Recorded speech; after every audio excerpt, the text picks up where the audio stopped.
Hey everyone, today I am going to explain factoring. So we have four concepts plus two combinations.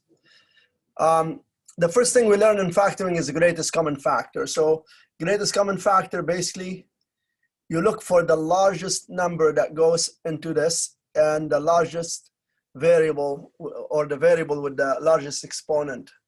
So the largest number that goes into all terms in here is 3.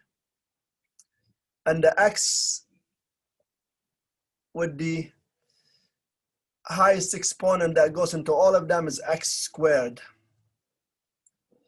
And then you open brackets. If you go 3x cubed divided by 3x squared, you're going to get x, and that's what you write here, plus. If you go 9x squared divided by 3x, the x squares will cancel and you'll get 3, and then you have the minus. 27x to the 5 divided by 3x squared is 9x to the 3. This is done. The next factoring is factoring trinomials. When we factor in trinomials, we open two set of brackets. X squared minus 2x minus 15. So what we do, we look for a number that multiplies to give me negative 15 and adds to give me negative 2.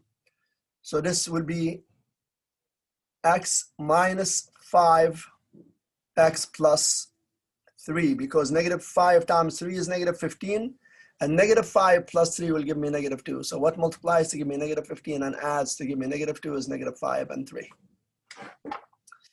Now a combination of 1 and 2, so combining these two together, if I have something like this, the first thing I always look for is if I have a greatest common factor.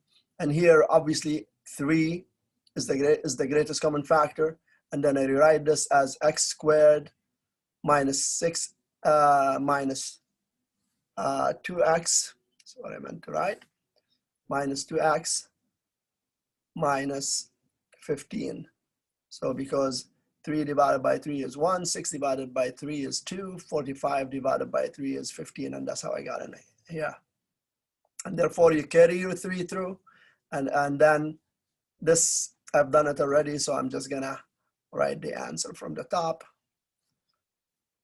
x plus 3, and that's the answer. Now, the fourth thing is factoring the difference of squares. How do I recognize the difference of squares, which is, I personally think, is the easiest way of factoring, because all you need to do, just make sure that the first term is a perfect square, the second term is a perfect square. If that's the case, all you need to do, just open two set of brackets, make one of them negative and one of them is positive, doesn't matter which is which. And then you go, what's the square root of 4x squared? It's 2x. So that's what you write here, 2x here and 2x there.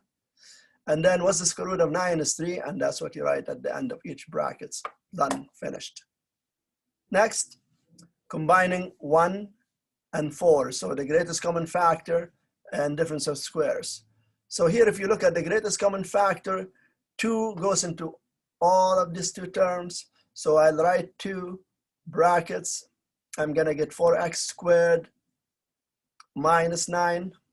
And then I just carry through with the 2 to my answer and open two set of brackets, because this is the difference of squares. Obviously, as a matter of fact, this is exactly this. So I'm just gonna copy the answer from the top.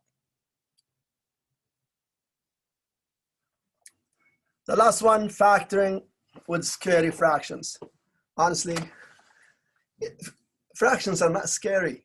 It's very simple. A lot of students look at this and think, oh my God, 4 over 9. How do you do that? Well, easy. Open two set of brackets. This is the difference of squares again, because 4, 9, x squared, 25, and y to the 4, all of them are perfect squares. So you take the square root of 4, 9, x squared. When you square rooting fractions, just square root the top and then square root the bottom.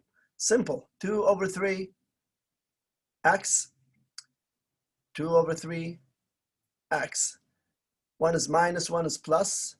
The square root of 25 to the 4 is 5y squared, and that's what you write in here. Till next time, stay safe. I'll talk to you soon.